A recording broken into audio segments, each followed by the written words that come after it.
Sweet.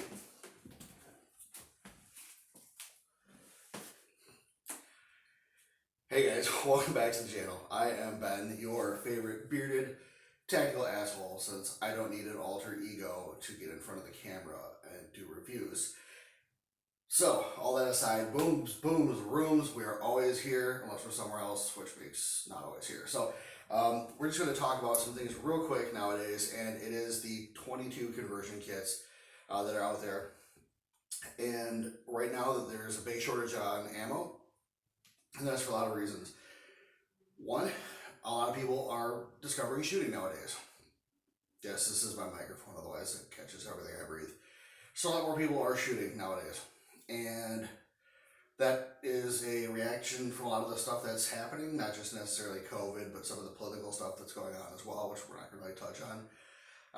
But beyond that, also, if you look at the things that are happening where California is getting released into freedom land, and you know, all of a sudden it's like, wow, cool, I can actually shoot more than a couple rounds, you know, without taking my gun apart. Let's get some ammo. So right now it's a very, very bad place for everybody to be shooting in terms of how much does it cost, and you know, what can we do to kind of alleviate that cost. So since I've prepared absolutely nothing for this video, we'll go ahead and put that there. And there's just regular Winchester M22 tactical ammunition that I've had forever. Bought all this stuff before Obama. You know, so it's, yeah, so I've had this stuff for a long time. And what I want to do is kind of show you guys how you can go ahead and take your regular 5.56 223 carbine and switch it over to inexpensive 22 LR ammunition. So this is one of the reasons why when people ask, you know, on your first gun, do I recommend 300 blackout or 5.56? Number one, I never recommend a 223 unless it's 223 wild. Just don't.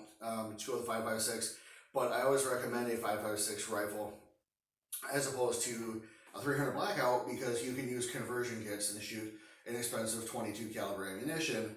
Where with a 300 blackout, that's not possible. You just basically chucking it down a bore, and it would probably be bouncing around and messing all kinds of stuff up in there. So that's not what we want. So let's go ahead and take a look. This is just one of my rifles, and yeah, so we'll go ahead and we'll break this down. You kind of see what it takes to get this thing converted over to 22, what it takes to get it converted back. So first thing we'll do, make sure it's clear, because everybody in our hate mail is like, man, you don't clear your rifles. Yeah, well, they're cleared off camera. Then go ahead and pull that original bolt out. For the first time in my life, I will just do this with the front pivot pin still in there. Normally I don't, because it's not the 90s and I'm not Colin Farrell. If you know, then you know. And then we'll go ahead and take our 22 conversion kit. In this case, this is a Cmmg stainless steel, and I've had it for about 8 years, something like that. So goodly amount of time. Ran a lot of rounds to it. So we'll just go ahead and pull it out there. And I'll lean that charging handle out. Put the 22 conversion kit in. Slap it in there. Go ahead and pop a nice 22 magazine in the rifle, and you are all set and ready to shoot 22 LR ammunition out of this gun. So what is this good for and what is it not good for? Because there are some things that it does really well, and there are some things that it doesn't do very well. So let's start with the reasons why you might not want something like this. Number one, you're rolling in ammo. You know, you are one of those people that just gets it by the, you know, the crate or the barrel or whatever, and you have so much you would never even consider saving on ammo. You shoot green tips, you shoot VMAX, whatever you want to do all day, every day. You got M6, you know, just A1 and all that stuff. So it doesn't matter to you. Fine, sure, awesome. But for the other 99% of the shooters, maybe you would want something like this. A reason why you may not want it is dirty. The reason I use this rifle is the flash hider, or compensator in this case, really picks up carbon on the back end of the interior tines or slots, and like to the point where, you know, I've actually had to like knock it off with a tool. Usually I can shoot it off at the end of the training session, but it gets really, really filthy. 22 is a dirty round, and it's going to be dirty inside your gun. You're going to have a lot of filth and whatever in there, but guys, an extra 10 minutes of cleaning your gun isn't really going to hurt you too much. So, but just be aware that it does kind of follow up pretty quickly, and you want to make sure that you notice any sort of baffle surfaces, and especially if you're running like a single chamber brake or something like that. You will see that carbon buildup. That does or can create an issue when if you have other people on the line, if that carbon decides to blow off when you go back to shooting your 5.56 through the gun, that can be dangerous. So just make sure you're kind of keeping an eye on things. The other thing is that it does not really truly give you all the controls and replica of the firing action and everything else and cycling that you would get with a normal 5.56. So what do I mean? When you go ahead and run the bolt on this, that's as far as it goes. Okay, because it doesn't need to go any further. It doesn't go into your buffer tube. It's got a single, like a block at the end of it that it backs into. So as you can see, that's as far as that goes. So number two, you don't have the same running of the, oh Jesus, your bad lever or your ping pong paddle with this setup. And the reason for that is there's a couple things, but the biggest reason why is that it's just not a good bolt hold open system that is worth it. I do have the bolt hold open kit somewhere, and I'll give it another try and just see if I can get things to line up. But in very, very basic terms, once the rifle cycles and it goes dry, you get this. So you can see that the action is basically half open on the bolt carrier group there. So what happens is when I go ahead and release that magazine, that goes forward.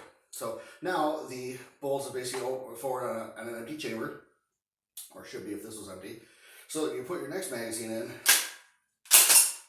you are going to basically come up, run that charging handle, and obviously it will cycle forward like that. To begin with, if you have ammo in the magazine, which obviously we don't. So if you're practicing your manipulations, you're not getting really a whole lot of benefit on the reloading end of it, because unless you're just kind of working getting in there, because instead of hitting your ping pong paddle or your bad lever, you are cycling that rifle every time with a charging handle. Is that a big deal? No, but if you train and you have things not engraved in your muscle memory, because that's not a thing, but your brain, kinetic, or whatever you want to call it, if you're used to doing certain things a certain way, this will mess with it. Okay. If you shoot a lot of it, you'll kind of notice yourself going to that charging handle depending on how you shoot, how you train, all that good stuff. So that may be something that is a negative for you. You know, so again, these magazines, they're pretty expensive. The Cmmg ones are around 25 bucks, 30 bucks when I first got them a long time ago. Again, I've had this kit about 8 years. So there's, I'm sure, been a lot of stuff that's kind of come out since then. This is the stainless steel. They do have a phosphate bolt carrier group, which is a little bit cheaper because it uses a crappier surface coating. With 22LR, I recommend getting something like this where it is the stainless steel, because you want to be able to wipe off all that crap and not scrape it off. It's kind of a thing. So that's something you may want to look out for if you are, you know, considering running these for training, is that your reloads will not be the same type of reloads and the same battery or manual of arms that you would use with a normal 5.56 magazine. So there are probably other things that, you know, I'm missing here, but let's talk about why you would want one. Number one, it's cheap. It's really cheap. Once you get past the original investment, I probably spent a couple $100 with the carrier and all the magazines, which I kind of acquired over time. You know, once you get past that, and it is a little bit of money to shell out, but if you can't find ammo, and you're saving your money and no ammo appears, what then are you going to shoot? So once you've made that investment, you're pretty much good to go. These are 25 round magazines. So one of those little 50 round boxes, should you be able to find them, would fill up 2 mags quite nicely for a couple bucks. And that's where the savings really comes in. I mean, this was, I don't know, 20 bucks, 30 bucks, I don't know, so long ago. It's full. I have another couple that are just sitting there. And I mean, this, I can shoot everything in here probably for maybe 2 or 3 mags of full flavor, especially with today's ammo prices. So do I want to fire, what is this supposed to be, 500? No, 500, yep, there it is, 500. So 500 compared to 90 or 100. So you have about 5 times the amount of shooting you can do with a 22 conversion kit versus the standard 5.56. So what else is this good for? Well, places that you can't shoot rifle ammo at. So your local range, if you have an indoor range and all you have is steel case because that's all you bought, most places will not let you shoot that in there. You know, it's one of those things where I would rather be able to go somewhere that I can practice and train with a rifle versus not at all. Even if it's just, you know, shooting 22. Now the other thing that's nice is 22 is not blasty. So yes, this gun has a nice comp on it. One of my favorites, the FST 5.56. It is extremely blasty. With the 22, it's just not. I have a fake can that I typically run on here for training, just to kind of show myself, hey, this is what running with a can looks like, and it's way too friggin' long for this gun. But yeah, so you can shoot it in a lot of places that you normally wouldn't shoot. Places will let you shoot this at a pistol range because you're shooting 22 caliber. So there's also a lot less splashback, which means you can shoot steel at a much closer distance than you would with full flavor 5.56. Obviously, your mileage may vary. Use all your safety precautions. Don't be an idiot. Gun safety rules, all that stuff. Don't come back and say that I shot a steel plate at 1 inch and I have metal fragments in my arm. Shut up. I don't care. That's you. So what's the big benefit? So if you know who Steve Fisher is, and you should, and if you don't, stop watching this and go look him up, because he's got more to say on running a gun of any kind than I'll ever know. He'll forget more than I'll ever know. He's quite the guy. But when he talks about guns, basically he talks about it's just sights and triggers. Okay? So what are you doing with this gun when you go ahead and shoot? Sight, trigger press. Now, of course you can't do all the manual of arms and stuff, but if you have 25 round magazines and you have 25, we'll get all nerdy here, 25 presentations, work that trigger, work those sights, that's pretty good. I mean, if you're just doing down ups, you know, you can do 1-3 drills, you can do whatever you want. But if you consider that running a gun is essentially, as Steve says, sights and triggers, that really allows you to train both of those without having to break the bank. If you look at the way Chris Costa breaks it down, he talks about your sighting package, and there's a lot of pieces. He makes it very, very granular and breaks down each one into the whole thing. That's a lot of info to take in, and some people want to learn that way. Some people want to learn in a more kind of macro way, kind of the way that Steve teaches, where it's not all super finesse. Can you work the trigger? Can you keep your sights on target? Do you have follow through? Are you able to do what you need with that gun to make it, you know, connect down range? You can do a lot of that with 22. Your trigger pull is still the same. It doesn't change the weight, obviously. The only thing that you're getting less of is recoil and blast. And obviously your point of impact is going to change a little bit because you're shooting little 22s, not 5.56. So if you look at that and you look into what mechanically that you want to do. So if you're going to bring a gun into a fight, you are always at some point going to present that weapon and then engage or not, or as you need to do. So you're going to need to do that regardless. Will you need to reload? I don't know. I don't know what your circumstances are. But if you need to work on that and, you know, work on that over and over again, yeah, you can dry fire, absolutely.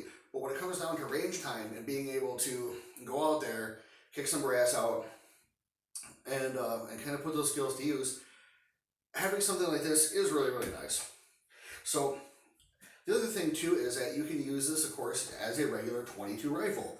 So if you have like a varmint situation, or for plinking, or, you know, for kids, well, obviously kids of appropriate ages and state local ordinances, all this good stuff, but people that are maybe wanting to shoot an AR or a tactical carbine and not deal with some of the loudness of it and blastiness, being able to go ahead and use 22 caliber ammunition is a great trainer for somebody new, especially somebody who flinches when they shoot, things like that. Get them to understand how the gun works, and that it's not gonna, blow them backwards like that one commercial when they shoot. So yeah, so I mean, if you have to put put some varmints down or something like that, or some critters around, or if you're using this in a survival situation, having a 22 caliber round that is quieter, much quieter than a full, flavor 5.56, that's going to go, supersonic.